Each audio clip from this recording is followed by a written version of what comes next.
everyone. Welcome to This Day. It is Thursday and it is June 1st. So happy June. And I actually saw some sun today, so there is still hope that we'll see the sun in the next few days. All right, we have a few meetings to tell you about. Two are today and the other one is early tomorrow morning. So today we are looking at 9:30 this morning is the third landscape committee meeting. That will be in the boardroom. Then at 1:30 this afternoon, we have the third budget landscape review, and that will also be in the boardroom. And then tomorrow morning, starting at 9 a.m., is the United New Resident Orientation. Now, if you take a look at the bottom of my screen, I have an RSVP that they would like you to please send an email that you will be attending to info@lagunawoodsvillage.com, and that will take place tomorrow morning, Friday at 9 a.m. in the boardroom. All right, let's go ahead and take a look at our weather let's take a look at who's on our show. We have Ed Green, who is here on behalf of the Disaster Preparedness Task Force right here at Village Management Services. And then we have Dr. Alan Beyer, who is a very popular man doctor over at Hoag Orthopedic Institute. And we're going to talk a lot about some of the things that they do over there. All right, let's go ahead and take a look at our weather now. We are looking at partly cloudy, partly sunny skies for the remainder of our week into the weekend and into early next week. 65, 58, 68, 56, 69, 57, 68, 58, and 65, 58. Our sunrise this morning was at 5:42, and our sunset will be at 7:56. And I found this great shot. While it is not white sand, it is beautiful water. This is in South Padre Island in Texas. And just as a reminder one more time, the old carts are going to be swapped out for the new carts. CR&R will exchange previous organic carts with clean organic carts. The exchange is meant to help reduce insect-related problems within the carts during the summer months. Now this is going on right now and it's going to be through today. Now if something happens where you aren't able to get those picked up, they will do it again. And I'll let you know when that is next time. Okay, and then of course, still use the compostable bags, and those are available at Amazon.com, Walmart.com, and HomeDepot.com. When we come back, we'll have Ed Green with Disaster Preparedness Task Force, so stay tuned.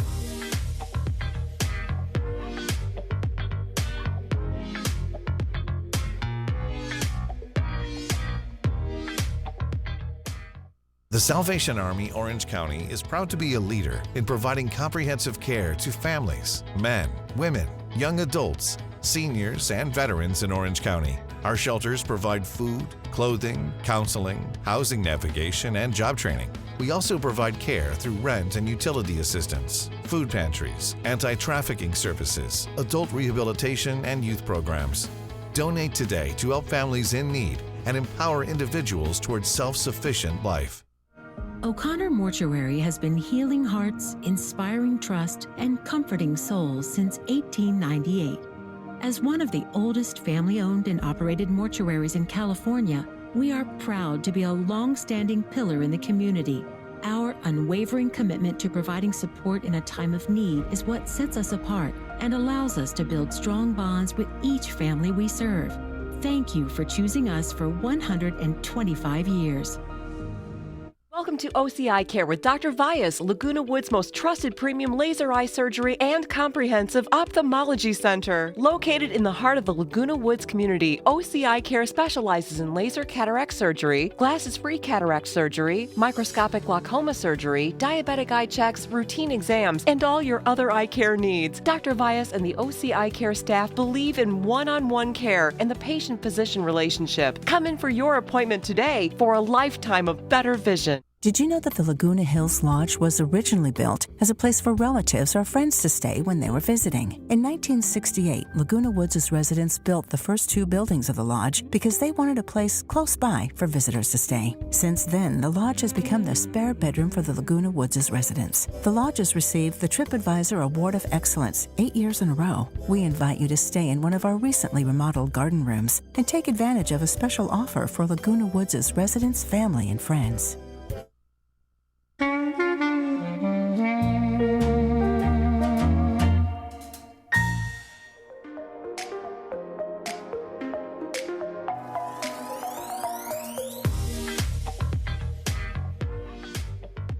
Welcome back. Well, we have Ed Green here on behalf of Village Management Services Disaster Preparedness Task Force. Well, welcome, Ed. Very nice to have you on. Thank you for coming in. Thank you to be here. You're welcome. And you know, you've kind of come here to the village with some experience, but before we talk a little bit about that, just tell me a little bit about yourself. Well, I was a physical therapist for 20 years, doing physical therapy and medical group management. And also I was volunteering with the Red Cross in Orange County and later in Long Beach with disaster preparedness and emergency communications. And as time went on and we moved here, I interacted with the director of security, talked about things, and we talked about disaster preparedness, and he ultimately said, gee, would you like to come on board part-time and lead the effort? And I was very honored and thrilled, so here I am. Oh, that's wonderful. And you know, the fact that you've had the experience already for the two cities that you mentioned, well, the county and the city, you you kind of know what to expect, right? Because it is a process, and there is training that's involved. So of course you've been through all of that. So Yes. you know, we wouldn't necessarily think that, you know, Laguna Woods Village, what kind of disasters are we gonna have? We don't have flooding. You know, what kind of disasters are we talking about? Earthquake, fire, electrical outages on a large scale, possible flooding in some areas. So there's a variety of things that might cause someone not to be able to function every day the way they're used to. Exactly. And, you know, when we talk about fires, most people, I mean, we do have some fires that are in the area. However, like you mentioned, those electrical fires can happen all the time in our homes. And we've talked a lot about the barbecues too, because sometimes those can be quite devastating and burn the home itself. Absolutely. And so it's important not just to have a fire extinguisher, but to know how to use it and to have used it, so you know what to expect. Right. And where to use it. Is it the top of the flame, the bottom of the fire? So those are key points. And I mentioned that training. I mean, one thing that I think has been really quite evident with our disaster preparedness task force is you do have training. You have training about maybe being a captain for the community and their neighborhood, or training on a variety of different things, first aid and some other things. Well, those are things I want to enhance, is our training, so that the average resident has that available should they desire to pursue it, as well as for those volunteers who are really interested in disaster preparedness, offer them increased training in a variety of areas that would be appropriate for this environment. Right. I mean, isn't it such that Red Cross and possibly FEMA, they provide training not necessarily just to you, but as classes, and people could all join? There's a variety of options, and I hope to bring some of those options directly into the village. I think that's a great idea. And, you know, we talk about preparing ourselves, and I know one thing that happened not too long ago was you are able to now identify that you have pets in your home. Pet preparedness is critical. So we should all have a list of any medications our pets have or medical problems, and have enough food for them on hand to last at least a week, ideally longer. Now, one thing that also is provided, and you mentioned that it's going to be possibly changing locations or how you get one, is our emergency preparedness kits.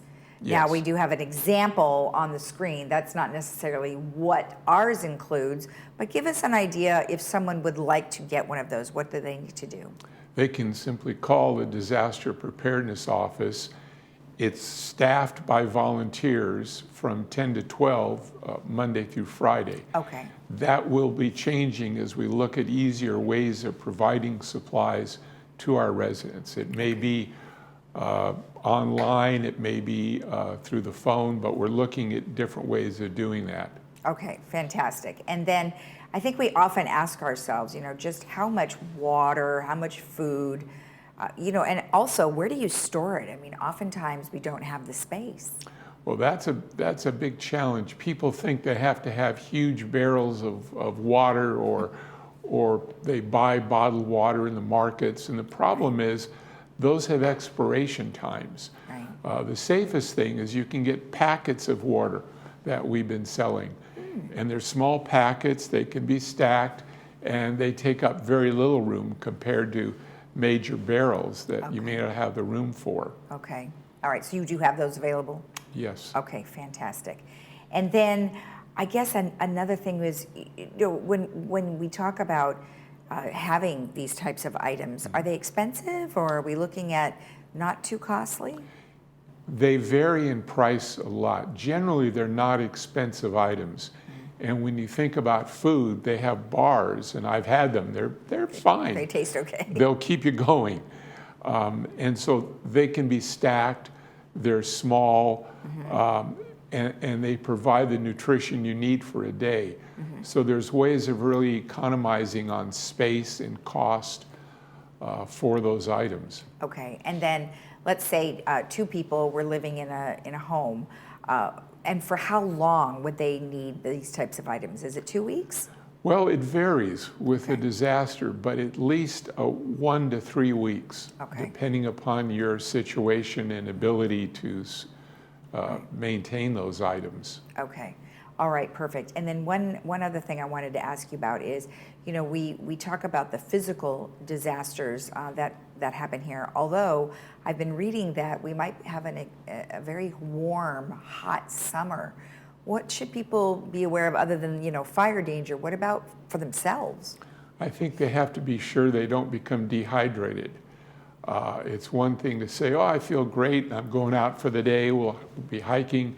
They may not be aware that a few hours later, they can become dehydrated. So having water available all day long, have some in your car, is really important to drink throughout the day. Right. And one other thing that you mentioned earlier is having a fire extinguisher. Now, they do sell smaller sizes. Do you have those available at Disaster Preparedness? They're going to be getting some of those. Good. Right Okay. now they don't. They're not expensive. They're available variety of places. But it's critical that you have training so you know when and how and what type of fire extinguisher to use for a given fire. Okay. Is it wood? Is it chemical? Is it natural gas? Right. There are some combination fire extinguishers. So that's the kind of thing that our training will hopefully address. Okay. Well, fantastic. Well, have I missed anything? That's the key thing. It's basically 3 words: shelter in place. In a major disaster, if you're able to, stay in your manor or residence. Don't run to a clubhouse automatically. Right. Those are the key things. I think that's sometimes what we just automatically do. But like we also mentioned, the captains are in our neighborhood too to help us out. So fantastic. Yes. Thank you so much. Thank you very much. You're welcome. If you want more information about anything that we discussed, you maybe want to be a captain, or would you like some training, or if you just want to be a little more prepared, please get in touch with our Disaster Preparedness Task Force at lagunawoodsvillage.com. You can type in disaster preparedness, or you can send them an email at disasterprep@vmsinc.org, or call them at 949-597-4237. We'll be right back.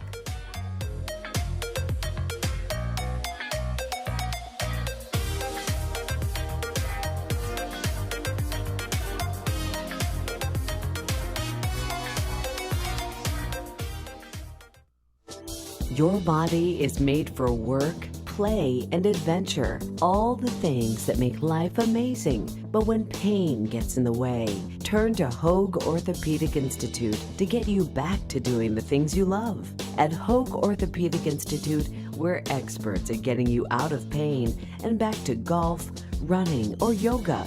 Whatever makes you, you.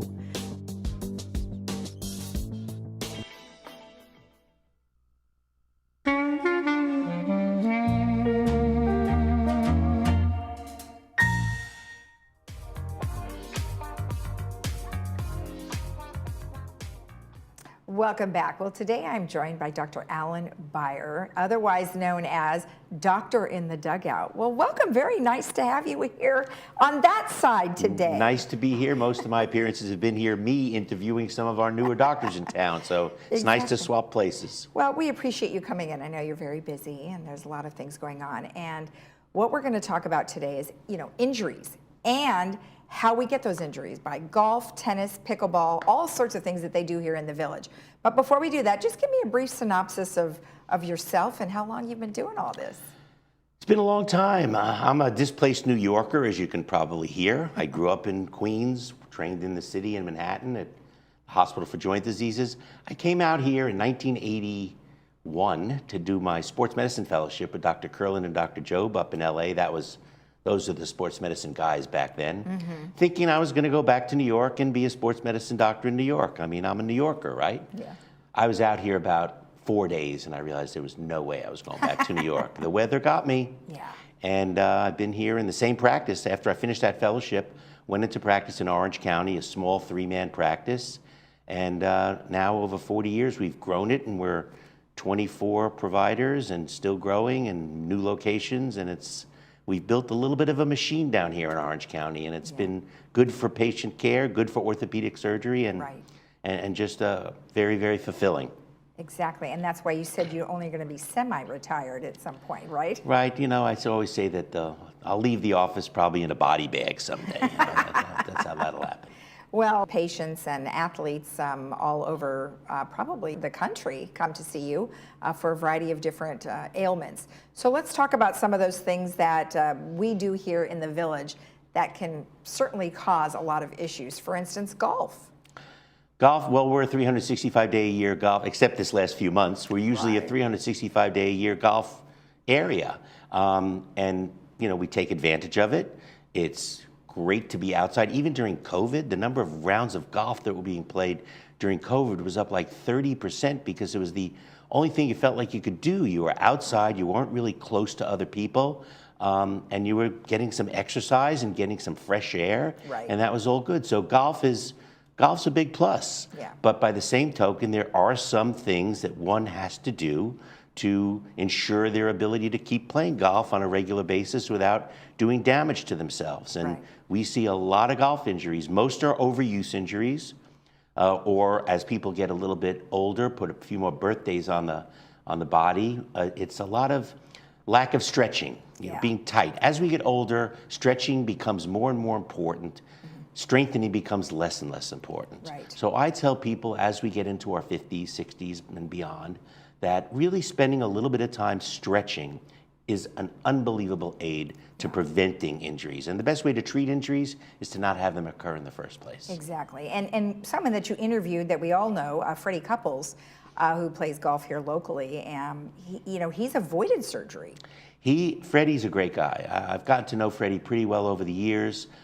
He was the speaker at the Hogue Classic this year at the breakfast, and I was the moderator. So I really got to spend an hour diving in, doing a deep dive with Freddie about his career and how he's had chronic back problems ever since the 90s and has avoided having any kind of surgical intervention on his back, which I applaud. But Freddie is absolutely religious about doing his program to stay stretched, to stay limber. And the other thing he does is he limits his schedule. You don't see him playing in as many tournaments as most of these senior guys who are out there grinding every single week. Fred really limits his schedule to keep himself able to do it. He avoids 4-day tournaments as opposed to their 3-day tournaments as much as he can. He plays in all the majors, but doesn't schlep across the country every single week like these guys do. And it's quality of life for him that's more important. I think that he's won something like 15 times on the regular tour, about another 15 times on the Champions Tour. He would have had double that number of wins if he didn't have his back issues. But he's dealt with it well. He changes the shoes he wears to accommodate it. And his swing is such a powerful swing. It's amazing that he has been able to avoid back surgery. You see a lot of these young players today, it's a different mindset. They have something go wrong with them, and right away they want the instant fix. Isn't that today's generation? It sure is. So they want to have surgery that week so they can be back to playing golf within 4 to 6 or 8 weeks or whatever. Freddie's taken the old school approach to it is, I'm just going to back off and let it rest and let it heal and hopefully avoid surgical intervention. And he's done it successfully, and my hat's off to him because he's really, he's a lot happier for that. Well, and I think that we could learn from that too, because we have many people here who play golf on a regular basis and may say, you know what, I don't need a cart.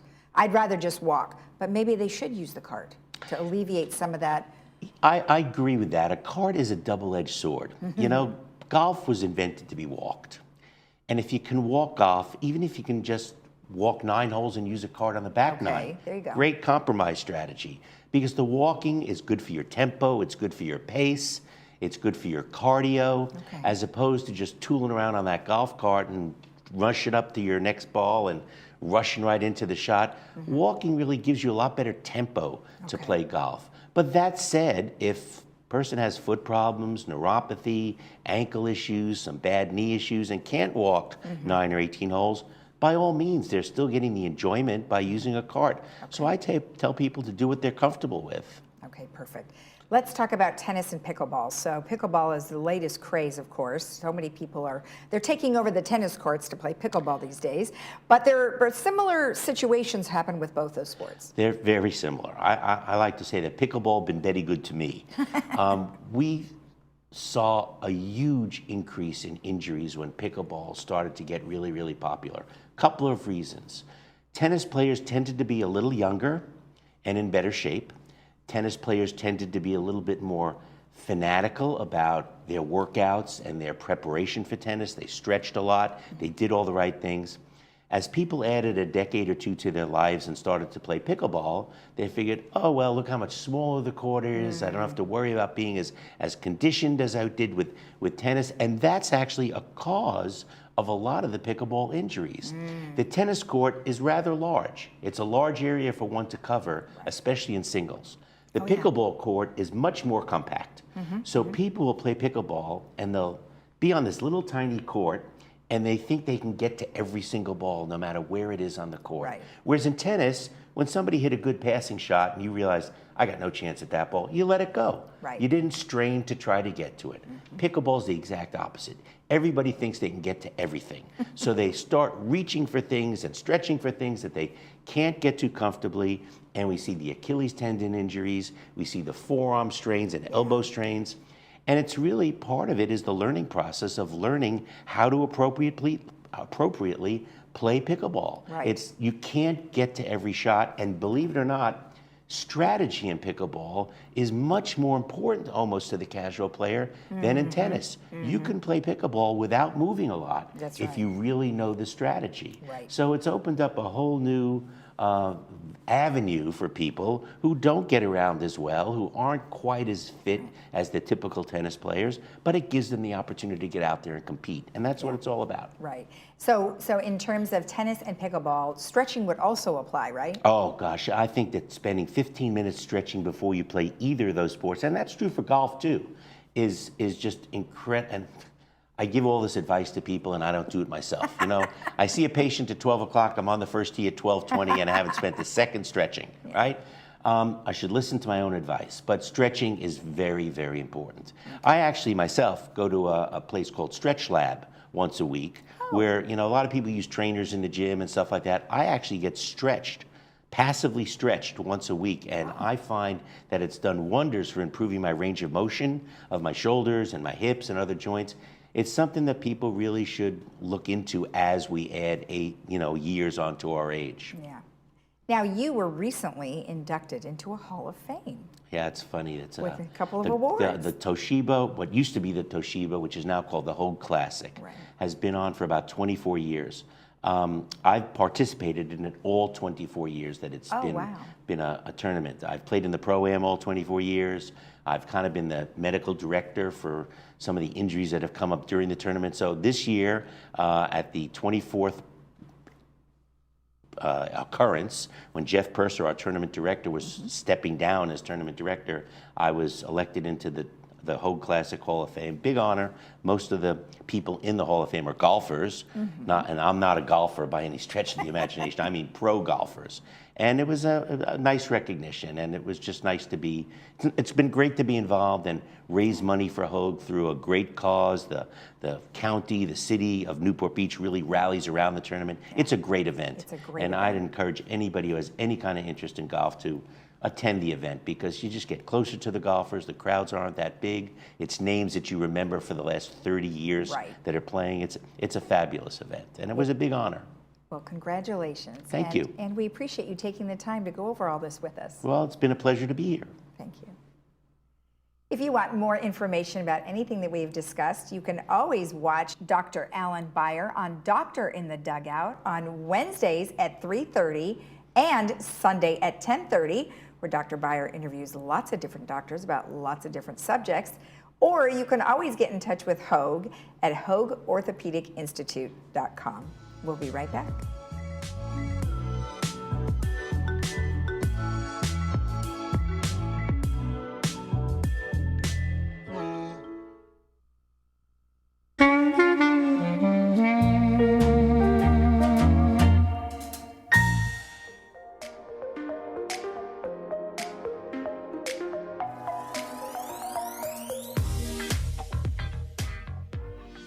Welcome back. Well, just a few announcements for you. If you want to go destination shopping on our buses through transportation, they're going to be going to two different spots.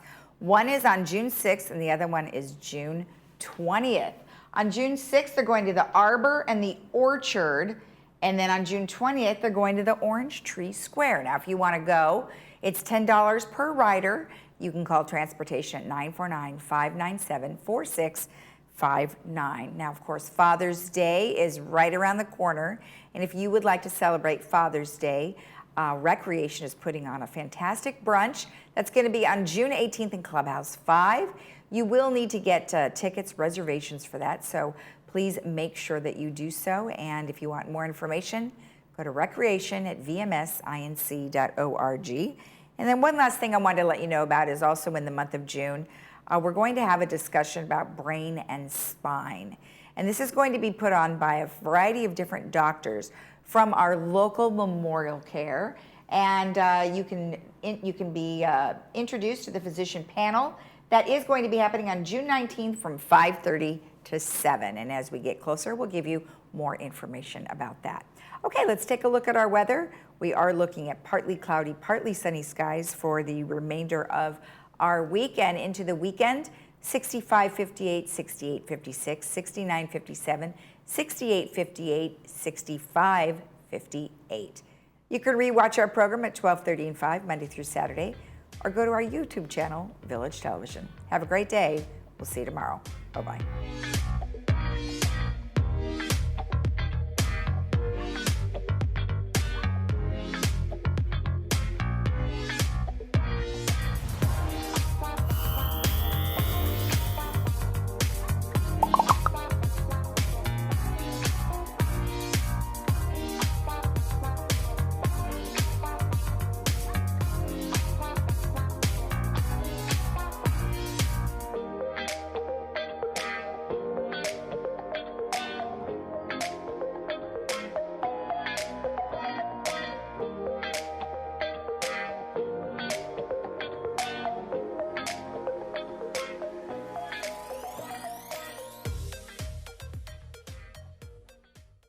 We promise to meet you with an open heart and curious mind.